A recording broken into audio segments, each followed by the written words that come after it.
we're going to be talking about what I had to unlearn. Unlearning what independence looks like and like what like relying on other people looks like. In my head, I was like, I'm moving out, so like I'm paying for everything by myself. I take out the trash by myself and like do the groceries, and like that all sounds like little, but when it all adds up and you have a full-time job and you're like, it's all new and you're still like processing it, it's a lot.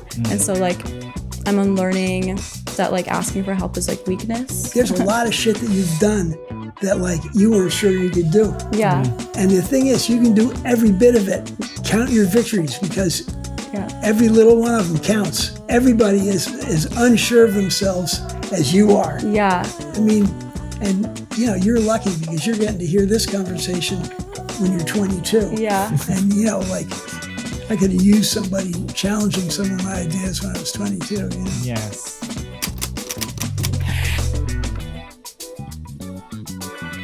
Hey friends, before we start, I have a quick favor to ask. If you are loving these conversations, please take a second to subscribe to our YouTube channel. It is completely free and it helps support this little passion project of mine. And if you think you already did, please double check for me. Thank you so much for being here. Now enjoy the episode. Tommy, Sasha, welcome to Kirbylicious Podcast. Nice to be here. Thank you. For our viewers and listeners at home, this is a space where I bring two together, an older voice and younger voice, to share their lived experiences and wisdom around the topic. And today's topic, we're going to be talking about what I had to unlearn. And I really love this topic because, you know, growth isn't just about what we learn, but it's also about what we let go of. And before we discuss this topic, let's start with a quick introduction. Tell us your name, your age, and what's taking up most of your energy right now. Okay, my name is Tommy Amano Tompkins, and I'm 78 years old. I'm a junior college English prof, but I don't have work this semester. So I am filling up the time with a lot of piano study and also taking care of 3 really noisy, energetic dogs. Wow. What are their names? Kima, Easy, and Gizmo. Wow. How old are they? Gizmo's 3, Easy is about 6, and Kima is 10. Do you have favorites? Well, you know, if you have 3 dogs in your life, you know, it's like having 3 children. Yes. And, you know, it's a lot of work. It's a lot of fun. It drives you nuts sometimes. Wow. And, you know, my wife and I live 6 months of every year. Her mom stays with us, and she kind of hates the dogs. And, you know, so that's another little wrinkle in the average day is my 93-year-old mother-in-law shouting at the dogs to stop.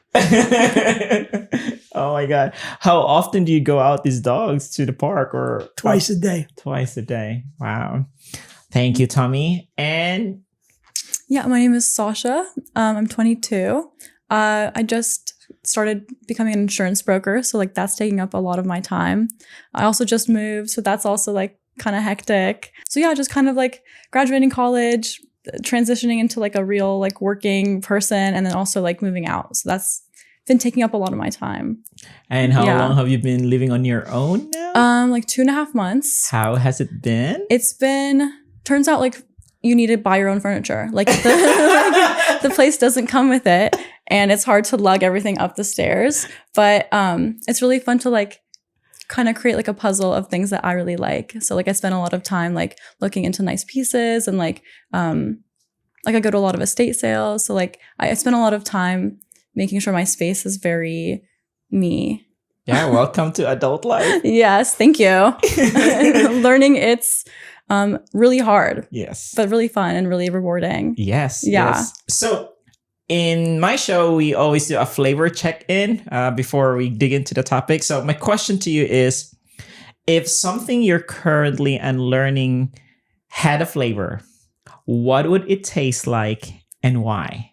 Like cotton balls, like really the kind of like nervous anxiety of doing something that you don't want to do. Like you're unlearning what you think is going to happen when you, like, for example, like my job, I have to call clients a lot and that makes me really anxious. And so like I have to unlearn to perceive this person as just a person and not somebody who's like, you know, like better than me or smarter than me or like whatever. So like cotton in my mouth. That's what that tastes like. Yeah. Cotton balls. Yeah. Awesome. Tommy, what about you? Habanero. Habanero. Okay. You know, there were times in my life when I had a very challenging relationship with the law. And, you know, it kept me on my toes. Thank you both for that answers. So today we are talking about unlearning. Okay, the beliefs, the habits, the expectations that we have to we release in order for us to grow. First question I have is, what's one belief or mindset you have to unlearn over time? Let's start with you, Tommy. I was sucked up into the anti-war movement back in the 1960s, and you know, when I was coming of age, and you know, I was an activist and continued to be so for like 12 years. And, you know, it wasn't like I handed out a leaflet or two. You know, I dedicated my life to overthrowing the government. Sure. And were you in New York this time or you were in California? By then I was out here. Okay. And, you know, I went to college and then moved from New Jersey out to California. Okay. And, you know, that was a process of, you know, unlearning a lifetime of privilege and you know, it was hard work, fun, and I had a lot to learn and unlearn. Sure. Can you give me a specific example in the past? Was it, you're talking about being activist, correct? And how has that been changed to you? The world changed for, you know, I think more than anything, you know, as after the Vietnam War ended and, you know, there was a huge social change in the US. Yes. You know, there's just a way that it didn't make sense in this, you know, to do it full time the way I had been. Okay. And so I you know, got into a band and also started to write. And then I became a journalist and also still worked with this band. And there was a time in the 1960s when a key question was your relationship to violence. You know, the group that influenced me the most was the Black Panther Party, which was a revolutionary organization of Black activists, okay. You know, most of them young. You know, that was one thing that me and many people were deciding on. You know, was there, you know, if you really believed that this country was rotten and, you know, was like slaughtering people around the world. Right.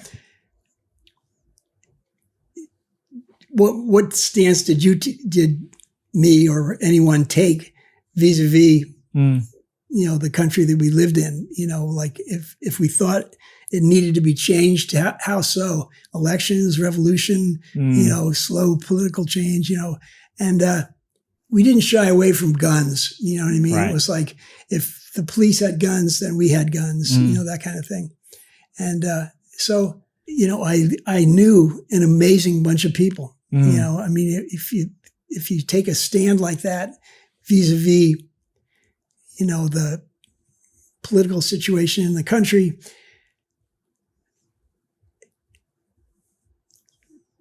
you know, I remember one time I was in Juarez with a friend of mine who lived in El Paso, and we went over and I was eating dinner late at night in some restaurant in Juarez, and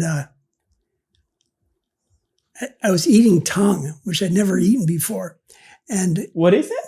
Tongue. It was like from cow tongue, I guess, you know, and, you know, like and 3 Mexican revolutionaries who were asking us about, you know, what we were doing vis-a-vis the revolution in the US. Wow. And, you know, it's like, and, you know, that kind of stuff happened to me all the time. And it was just a really interesting way of kind of living your life. Right. Wow. Tommy, thank you for sharing that story. You unlearned that mindset over the time.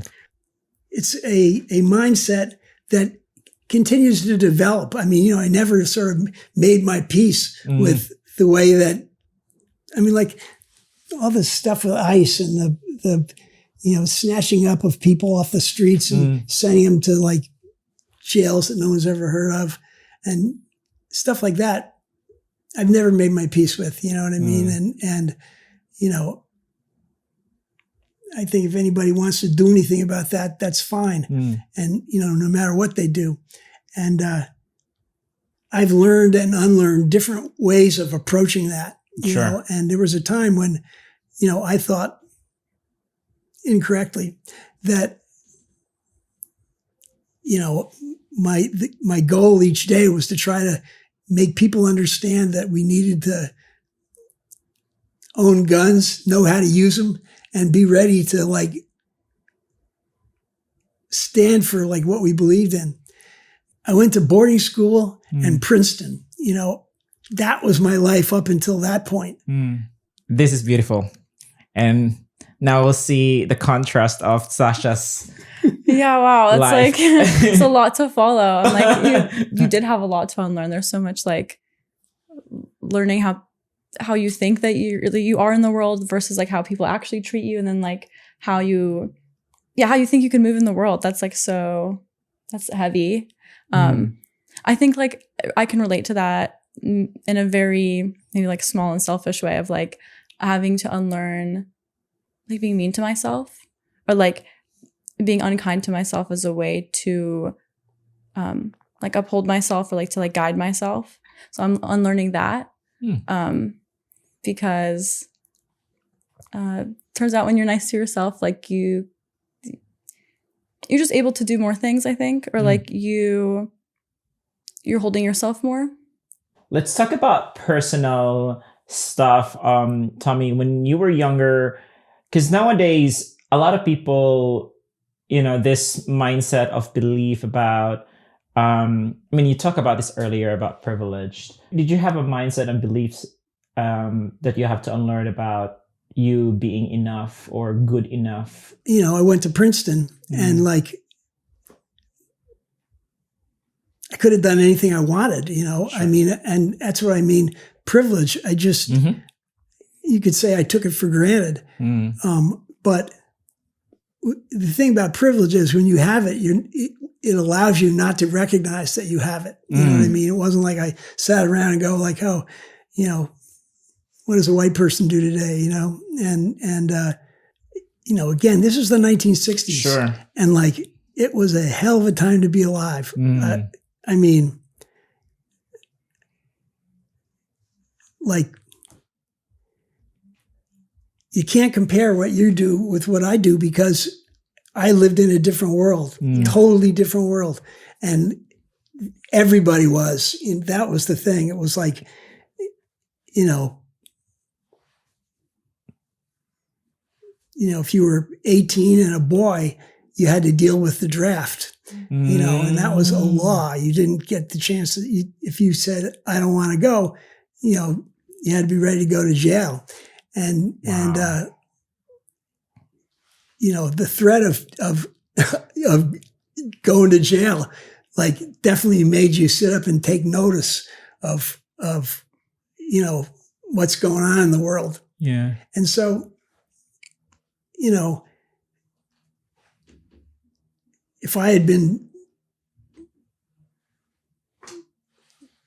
it was the times that shaped me. I didn't shape the times, you know? Sure. And there's so much like love for like country and service for your that time. Well, I mean, service wasn't country, except for in the, like the oppositional relationship that everybody who opposed what was happening to the world they lived in, like I was talked about those Mexican revolutionaries that I was hanging out with, like they were dealing with a totally different animal than I was, Sure. and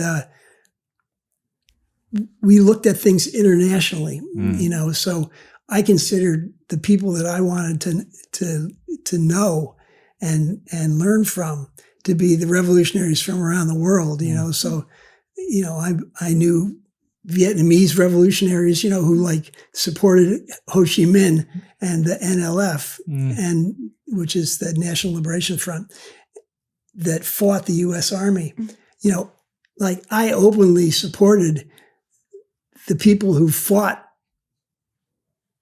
the army that was made up of my friends and my people, and so I had to decide at a certain point, like, well, I'm not going to go. I refused to go in the war. I sent you have a little draft card, that you had to get when you were 18. And I sent it back to the draft board, told them, don't bother me with this stuff. I'm not one of you. And it was like life was your one outrageous thing after the other. And like, I can't imagine having more fun than I had, but like, it was dangerous fun, Sure. But like, it's a different timeline for sure. Yes. Yeah. Absolutely. I thank you, Tommy. Wow. Like even like hearing you and I imagining myself to be in that generation or timeline, it's like, it's completely different. And what happened to you when you send that you decline? I thought that sending my draft card back to the draft board was almost like a pathetic gesture. You know what I mean? Like, oh, these guys matter to me so much, I got to pay for a stamp. You know what I mean? It was like, and so yeah, nothing happened. But like, I'd done so much stuff by that time. Oh, that like,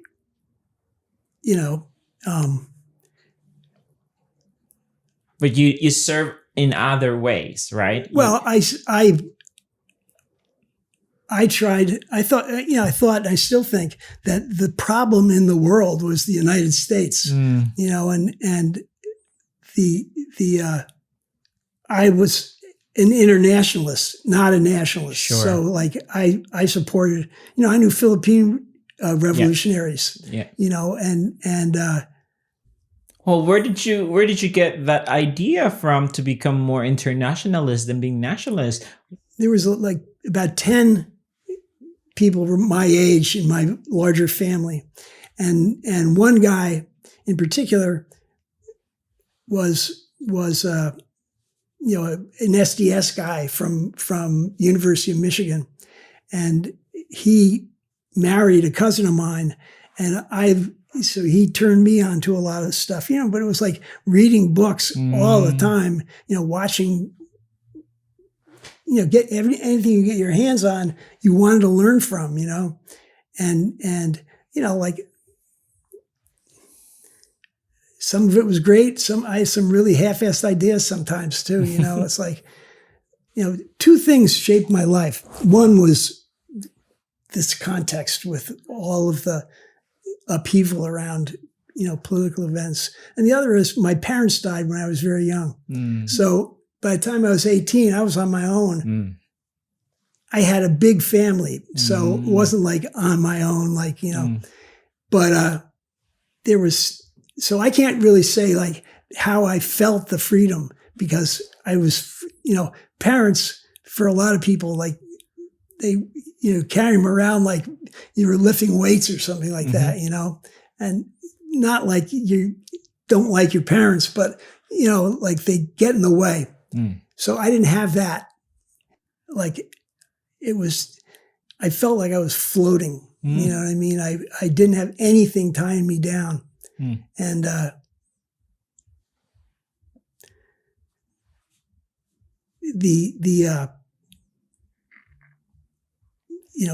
it certainly helped with being a revolutionary. I didn't have to overthrow my parents. You know what I mean? And that, I understand. I didn't quite get it back then, but looking back, I realized I had an unfair advantage over a lot of my peers because they had to consider their father and mother and larger family. As it turned out, all the kids in my family ended up being revolutionaries. And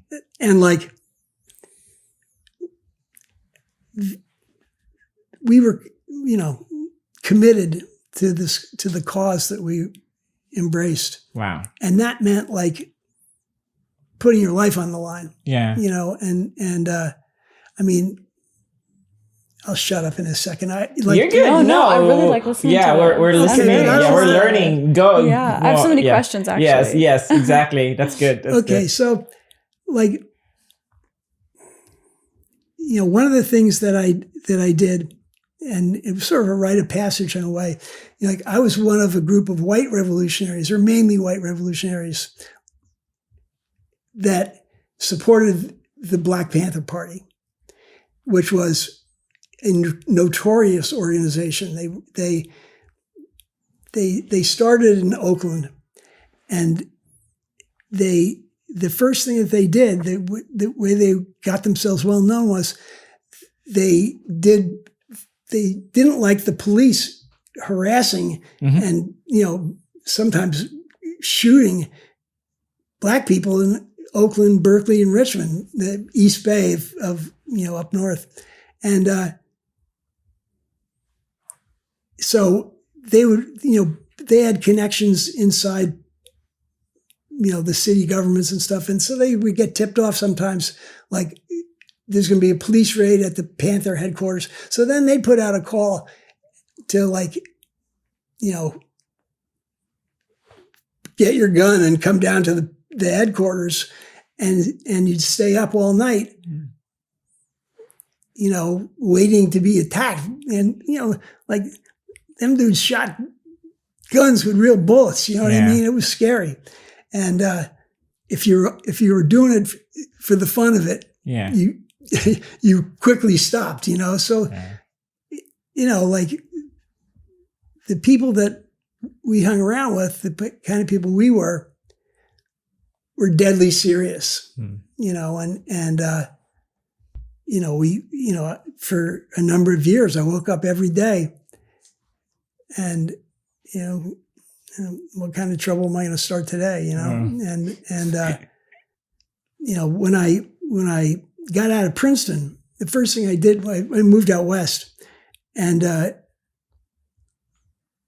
I got a job working at the post office, and I was a mailman for somebody in the house had to work, and it was me, and so I sort of ran, me and my then girlfriend and a couple of cousins, we had an apartment in Berkeley, and a lot of people came through there, including the FBI. We got, they in the apartment building, they filled 2 apartments around our apartment with FBI agents, which we found out when they raided us. Marcia turned out to be, Mrs. Houlihan, who was an FBI agent. Just like that, we weren't fooling anybody, is what I'm trying to say. Wow. So anyway,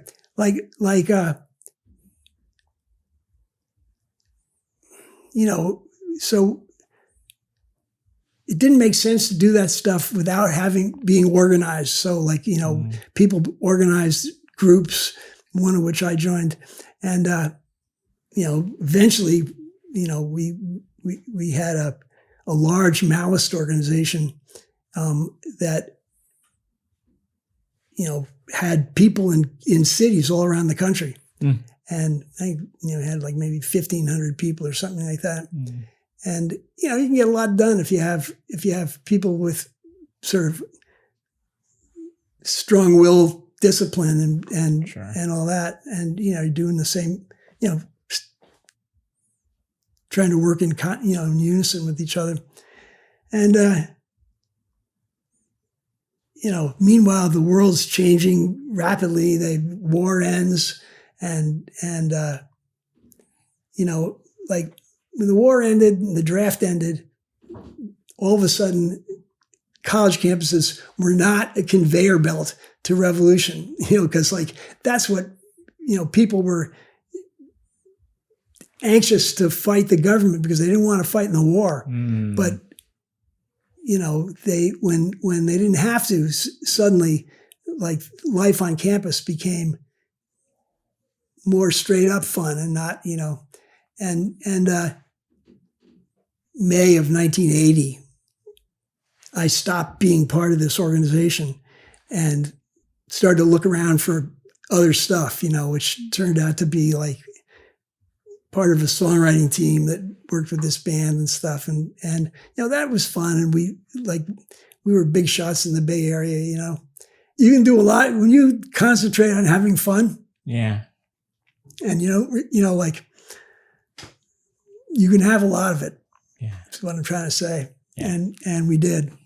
I had enough of the sort of Princeton stuff in me that I was driving a cab when I got it, when I stopped being an activist. And I loved driving a cab. It was fun. It was crazy. And I made good money. But there was one day when I at the end of the day, you had to gas up your taxi cab, So, you get in a line and pull up as, get to the place where they put the gas in. So I'm looking at the guy whose car was in front of me, and I saw that I had a copy of Hamlet on the dashboard of my car. And that during the course of that day, I had told 3 people in the course of conversation that I had been a student at Princeton. And I'm thinking what an asshole I was turning out to be, that I was because if you're a cliche, if you put a copy of a Shakespeare play on the dashboard of your car, everybody's going to ask you about it, And I remember this woman said, "Oh, I wish I was you. I could drive a cab and read Shakespeare." And I'm thinking to myself, "Yeah, fuck you would," So I'm looking at the book, and I'm feeling like a fool, that, I owned all the decisions I made when I was being an activist and stuff. I own, good, bad, or indifferent, but I realized that I still viewed myself as this, when you go to one of those Harvard, Princeton, or Yale places, you're put on a pedestal, kind of, you can do what you want in life, it's going to break your way. So, and I realized that that was not who I wanted to be, Wow. And so, I really liked being in the band and all that. That was fine. But what wasn't fine was being defensive about what I did for a living, and in fact, being a mailman and being a taxi driver were 2 of the best jobs I've ever had. Okay. I mean, I love both of them, but so anyway, I pulled up, gassed up my taxi cab, left it with the keys in it, walked into the office, quit, and walked to my car and drove home. That was it, because I was afraid I was going to wind up being a 40-year-old cab driver someday. You know what I mean? And I did not want that. I wanted, and what I wanted to be, or what I could be, was I knew I could be a writer. And I worked on the Princetonian, the newspaper at college and stuff. And so that's what I decided to do. And I I knew music because I was really part of, even when I was doing the political stuff, I was part of the music scene, and so I started, reviewing stuff for different newspapers and stuff. Eventually, I got a job as an editor at an alternative weekly newspaper, and like my life had just been all, there were so many things that came my way, and I was lucky. And I'd learned to try to make my life work for me, and wow. So I'm sorry I talk so much, but no, I did so much stuff. That's the thing. That's again, it's a treat for both of us, me and Sasha today, because you're talking about 1960s to 1980s. I was born in 1980. And you were born in what? 2003. Woo! That's about when we moved down here. Wow. And that's the reason why we're like jaw dropping right now. Yeah. I'm just like putting myself in that year. It's just like my brain right now is trying to compute how does it feel. Yeah. It's a completely different world. Sasha, what stood out for you and what are your questions? So many. I think what stuck out to me the most was how, like, the way you view yourself, like how that affects how you relate with others, like how you move through the world. I just have I have a lot of questions. I'm trying to think. Well, I think you kind of touched on this too, but like you went from Princeton, which I imagine is very like, what did you learn in Princeton that like made you go into activism? I know you mentioned like your cousin, but was there something at Princeton as well? Because that I feel is very like straight edge. Yeah, it was. And Princeton was straight edge, and it was not fun to be a student there, for me anyway. And everything, it felt like I had parents, it was like long hair, what I wore, that kind of stuff, They really policed you. Yeah. And it was like students doing that, not like, it's like I got vibed, and I mean, it was a big schools, thousands of students, but still like I stood out and, people knew my name on campus after I left, you know what I mean? Like I stood out and I didn't like that. I wasn't trying to be that, you know what I mean? Sasha, so what about you in terms of, you're 22 right now and you're starting a life on your own, moving out from your family. Yeah. What mindset or belief that you have to unlearn right now? I'm unlearning what independence looks like and like what like relying on other people looks like, because in my head I was like, I'm moving out, so like I'm paying for everything by myself and like I don't need help from anybody, and like I can do everything. I'm gonna like take out the trash by myself and like do the groceries, and like that all sounds like little, but when it all adds up and you have a full-time job and you're like, it's all new and you're still like processing it, it's a lot. And so like I'm unlearning that like asking for help is like weakness, or like asking for help is like meaning I'm like failing. It just means that like it's a lot of stuff and like I need a little bit more like help. Sure. Yeah. So I'm unlearning that. I'm learning like what independence looks like. Wow. Yeah. Yeah, because it was different all your life. You were with your family and everything has been prepared for you. Yeah. Yeah. Was that your case, Tommy? When you were 22, again, back to 1960s, like, were you guys like have that kind of freedom, or you were just, you have to follow the path or what your parents told you or the society? What was it like? My mother died when I was 9. My father died when I was like 17. And so I didn't have a life with a lot of have-tos, but, boarding school, that was like, you lived there. So I went, go in September, come home twice for a couple of weeks. And next then you're in the next grade, you know? So between boarding school and Princeton, I knew manners. You know what I mean? It was like, you know, I could behave well if I wanted to. And I could take care of myself. I had to when I was young, you know, so. Yeah. Was there a moment that changed your perspective about this activism, about this mindset of revolutionary? I realized by the time I left, I was in an organization that when you joined it, you realized that like your life wasn't your own, you know. I mean, I'd be slightly hyperbolic there, but like, you know, you committed to it. And, you know, if they wanted you to move to Chicago, you'd move, you know. And so we had, you know, a couple thousand people, and, you know, so ended up being all over the place.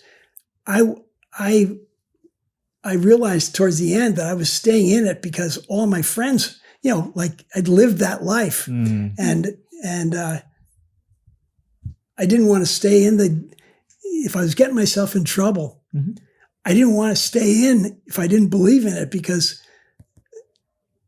then I'd really be a fool, you know, like get arrested and go to jail and not believe in what they're arresting you for, you know? So, you know, that's why, you know, I left fundamentally because it was very easy to stay in at a certain point, you know. I was, you know, one of the people kind of running the show, you know, and I liked it when I got out, boy. Yeah.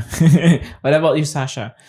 Was there a moment or that changed your perspective? Because you said, like, you know, unlearning about independence and asking for help, right? Yeah. I mean, moving out changed my perspective, but also like having a new job and like doing things that I have never done before has really changed my perspective. Like at 22, I'm like telling people to like change all their plumbing and like, you know, do like thousands of dollars of electrical work, and like being responsible for that has changed my perspective on like myself and like what I'm capable of. Or like, you got a checkbook? A what? Do you have a checkbook? I don't. Oh, you got to get one. You know, it has your name and your address on it. I know I should. That's very professional and adult. But yeah, I don't know. Just like unlearning what I thought my life was going to be and like how I relate to people, but also like I was very just intimidated by everyone ever all the time. So like unlearning that everyone, like obviously I know that people are equal, but like unlearning that like maybe they know more than me, so they like look down on me, or like unlearning, I'm trying to like think of a way to put it, unlearning how I think other people perceive me.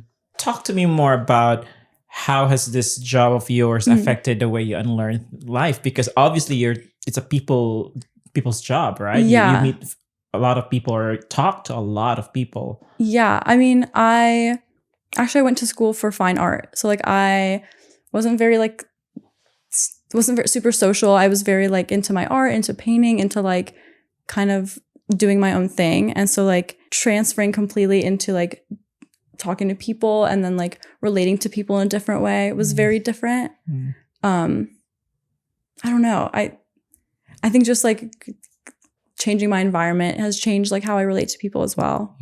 Yeah. Tommy, what stood out for you with her life right now? Crossing the line from sort of home to what comes next is more intense for young women, because the deck is stacked against women, you know, like you're not, people aren't raised with the kind of confidence and like, oh, I'll try this, and I'll try that, I'll try, you know, it's like, and so you gotta like remember your victories. You know what I mean? Like when you get an apartment, for instance. You got to, you have to approach a landlord. You have to like get the landlord to like you and stuff. And, there's a way of like, that's, it's humiliating to kind of, have to position yourself in a certain way. Sorry. Yeah. And the thing is, like, women have to unlearn the lack of confidence that's part of being a girl. Yeah. And like, you've been out for 2.5 months. Yeah. And there's a lot of shit that you've done that like you weren't sure you could do. Yeah. And the thing is, you can do every bit of it. Count your victories, because every little one of them counts. Yeah. And every single thing that you think you feel doubtful about or whatever, just everybody is unsure of themselves as you are. Yeah. And you just got to front. I mean, like hearing you and like all the things that you did, I was like, wow, like I would have never, that takes a lot of bravery and like a lot of strength. Well, like going from like, Princeton to like something that's very, not known, but something that's very reliable and stable to something not at all. So that's a very crazy switch. Or like what made you sure of like, this is what I need to do? What made me sure was the slaughter in Vietnam, and like your morals. Oh God. Like, our country was like poisonous. And so I was so angry about this war and the lies that were told about it that I didn't have to, I sort of jumped over the line before I even knew I was jumping, you know what I mean? And all of the, the training I had, being a white dude, growing up in a middle class and all that, went to these privileged schools. And, like most people didn't have those advantages. I had some doubts, that kind of, the kind of things you're talking about. I didn't, I wasn't like someone who felt confident about, walking into a room and always, but, after a while you realize, the returns you get when you act a certain way, you learn how, how to take care of yourself. Yeah. And do you have that in you, Sasha, to be an activist, a revolutionary? I think I really relate to the idea or like the feeling of being angry of like, what's happening and like I have no control over it and like I don't know what to do or like these people are suffering and like it's not my fault, but it's like the country's fault and like it's my people who, so that's like a very hard and angry line. I think the way my generation reacts to it and acts with it is very different. So like our version of activism is very different, I think. What do you see and how do people I honestly act? I find it's a lot more peaceful, which I think can be good, can be bad. It's a lot more passive, so it's a lot easier to ignore, I think. And like I really like I relate to this feeling of like almost like wanting to be the violent back of like you're hurting me, so like I'm gonna like stand my ground and like if you're gonna like cross that ground, I'm gonna hurt you back. And I feel like a lot of people my age don't feel that way. So it's like really nice and like refreshing to like hear that and feel that. Because I think angry. I don't remember the question. No, but I like really related to that. Yeah. I mean, you hear that stuff that Trump says, it's crazy. Like he is fucking crazy. Yeah. And it's like you feel helpless because you're like, okay, like he's gonna do this, and like what am I gonna do about it? Like clearly, like the checks and balances that are supposed to be there aren't. Sure. Well, thank you both for your honesty and for sharing that. Now let's talk about generational lens, and you can talk to what you see in your generation or from yourself. What do you think your generation is currently unlearning? I've lived in LA for 22 years now or something like that. And I don't know many people my age because I was a teacher. I know a lot of people I could call on the phone, but they're all under 25, and I made great friends with my students, but it's sort of embarrassing in a way. What I know, I have my cousins who are sort of a lot of my peers I had most in touch with, and they got money. And they worked hard for it. But I think that, my generation, that people are learning or are trying to like figure out what do they do with the money they have. Not like wealth in, like it's raining down on them, but just, like, do they need a BMW? Do they want to buy a summer house someplace, and they look out at the world and they don't understand it, and I think confusing and scary in a lot of ways. Yeah. Thank you, Tommy. What about you, Sasha? Almost like that, like the unlearning the American dream, or like what we thought was possible for somebody at 22. Like I think for a really long time in American history, it was like, you get a job and then you get a house and you get a family, and it's like very achievable. And I think right now for a lot of my generation, it isn't achievable. Like the cost of living is just insanely high. And so like a lot of people my age are kind of readjusting their expectations and like relearning what they think is possible. What does your mom say when you talk to her about this? Disagrees and agrees in some ways. I think she understands where I'm coming from with like the cost of living is just insane. Like I think it's really hard. And also like the job market is crazy. Like I just graduated college, and a lot of my friends who have bachelor's degrees can't get jobs. Like they just can't find anything, and they're well educated and they have like, like 4.0s. So like unlearning that, like unlearning like how we can move in the world and like what's possible for us. That's scary. Yeah, it is scary. And AI as well. Like that's another thing is like whatever the fuck it is, It's like what is AI? What can it replace? Like how do I know what's safe and what isn't safe? Like how do like what? That's a very good what. Yeah. Thank you guys. Wow. Yeah, it's just beautiful to see this contrast. I really appreciate that wisdom, Tommy, for taking us back this amazing past stories. Let's do a rapid fire question. So anything that comes up in your mind first? Great. One belief you no longer carry. Violence is worth it. Whatever end you're after, that how you get it should necessarily involve,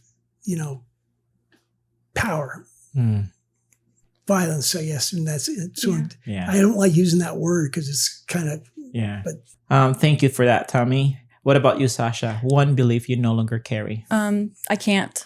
Just like that, I can't do something. Next question. Tommy, one thing that matters less now. Appearance. And Sasha? Yeah, going off of that, like what other people think. One mindset you're still working on. Appearance. Perspective. Like how I relate to others and how they relate to me. Okay. And the last one truth you've come to trust. I'm not in such a fucking hurry anymore. I did a lot of stuff in my life, but I was working at warp speed, and